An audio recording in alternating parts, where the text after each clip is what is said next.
that's the thing about our kids. And the kids at Fountain Lake, they work hard. They're tough.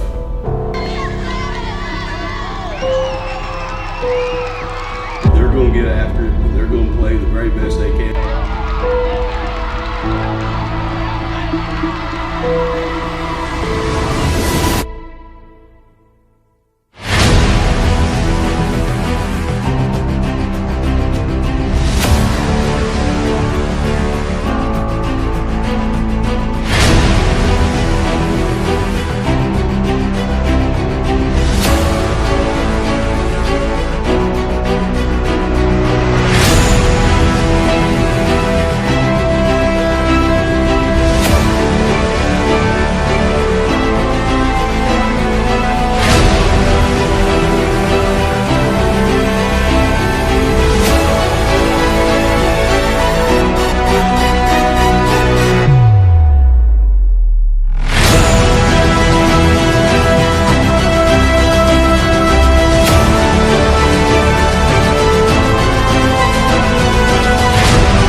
In 1975, a junior high football team was established for the first time at Fountain Lake, led by Coach Tom Reynolds and his assistant George Sovereign.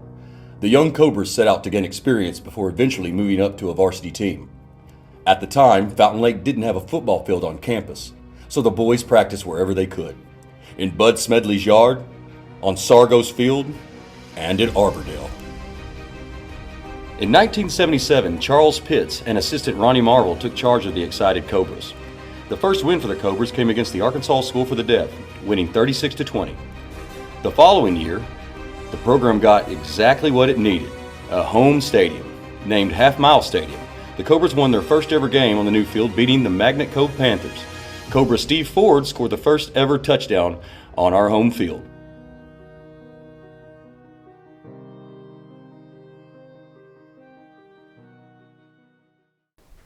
It's great. I mean, scoring the first touchdown on the football field was great, and I think about it all the time. I think about all these other kids out there, and it was a great time, great time. In 1981, Coach Clay became the head coach of the Cobras. He made an immediate impact on the team, leading them to a 10-0 season, a conference championship, and a playoff appearance. These next years were one of the golden ages of Fountain Lake. In '82, the junior Cobras won the 5A conference championship, and the senior boys posted a 10-1 record. In the next 5 years, the Cobras only had one season with less than 8 wins, and won their conference in '84 and in '87, with trips to the playoffs each year. In Coach Clay's time at Fountain Lake, he had a record of 61-8 and multiple conference championships.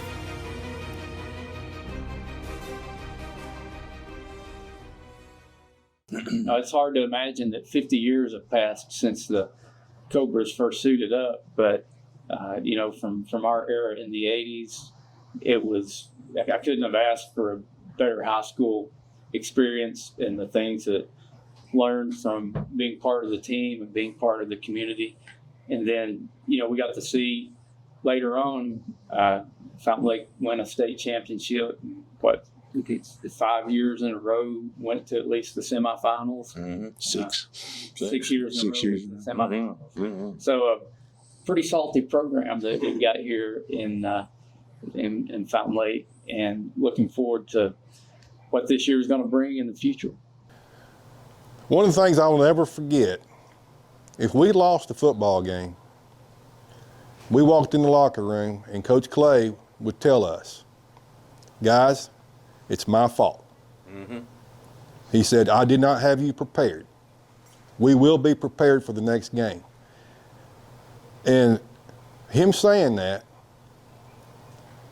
makes you want to go out and practice harder, because you let him down because you wasn't prepared. Right. Yeah. We'd run through a brick wall for these coaches. And that's what we did. And we practice that way too. We practice that way. But And we do it for each other exactly. as well. Yeah. We got each other's back. That's the key to a team, is where you don't want to let the other person down. You don't want to let the coach down. Who do you want to be next to when it's 4th and 2 and the game's on the line? And you got these guys, it's 4th and 2. Let's go. Let's get it.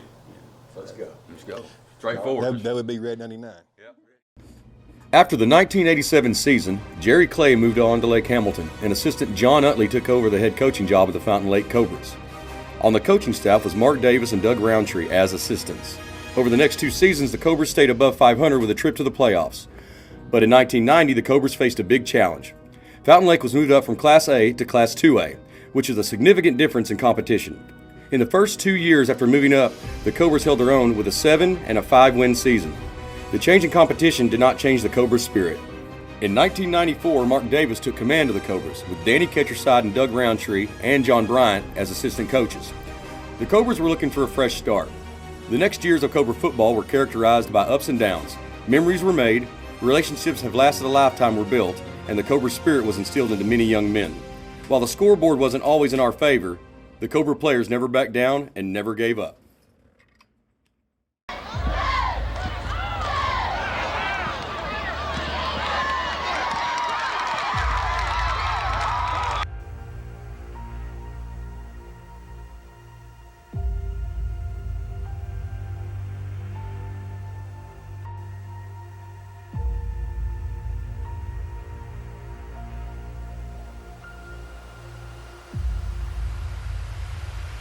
"2003 marked a new chapter for Cobra football. Thomas Gilleran took over as head coach for the Fountain Lake Cobras. This marked the beginning of a golden era for Cobra football. Over the next 14 seasons, Gilleran built a powerhouse.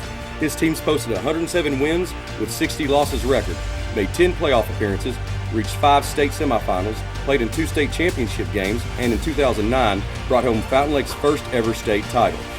The foundation was laid by the early teams, especially the 2008 squad that made a deep run but came short in the finals. In 2009, the Cobras returned with purpose, dominating their conference and defeating Prescott 35-7 in the championship game. What followed was a sustained run of excellence, no losing seasons, 3 straight semifinal appearances, and a culture of winning.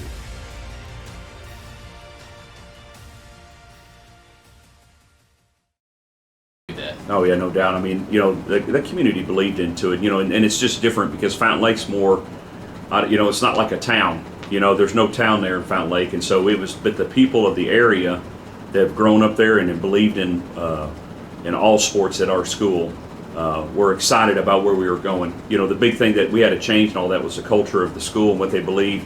You know, prior to me getting there, they were more of a basketball school, and they had a lot of success in basketball. And in fact, my first year as a head coach, we didn't make the playoffs, but the second year in 2004, we made it to the playoffs. And it had been 17 years since Fountain Lake had been to the playoffs. And so our whole rallying cry that year was just make the playoffs. And in fact, that year we finished 3rd in the conference and actually almost beat Nashville that year. Went down late in the game. They ended up beating us by a couple scores, but it was tight until the end. But I think that the town loves it. The people love it there, and great people there.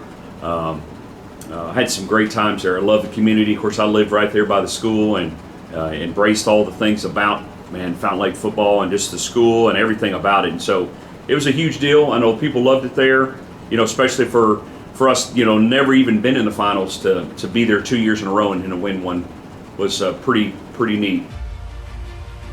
In the 2017 season, the Cobras introduced a new head coach, J.D. Plumlee. In his first year as head coach, the team fell short of just making the playoffs. However, in the following season, the Cobras bounced back with a solid performance and secured a playoff spot. With that, the Cobras were back on track towards success. In 2019, Kenny Shelton took command of the Cobras, stepping in during a challenging time for the program. Player numbers were low, but the Cobra spirit remained strong among the young men who suited up. In 2021, despite a roster plagued by injuries and limited depth, a determined and inspired group of Cobras defied the odds and made an improbable playoff run. In the years that followed, Fountain Lake was moved to an 8-man football. A tough transition, not where the program was expected to be. Still, the team embraced the challenge, and the Cobras battled their way to the 8-man championship, ultimately coming up short. Even in adversity, the heart of the program never wavered. In 2024, the Cobras returned to where they belong, back to traditional 11-man football. With the hiring of Coach Matt Richardson, the program embraced a fresh start. Now entering their 50th year of football, the Cobras stand on a foundation built by decades of grit, pride, and perseverance. It's a program rich in history, tradition, and above all, potential. The future is bright in Cobra Country.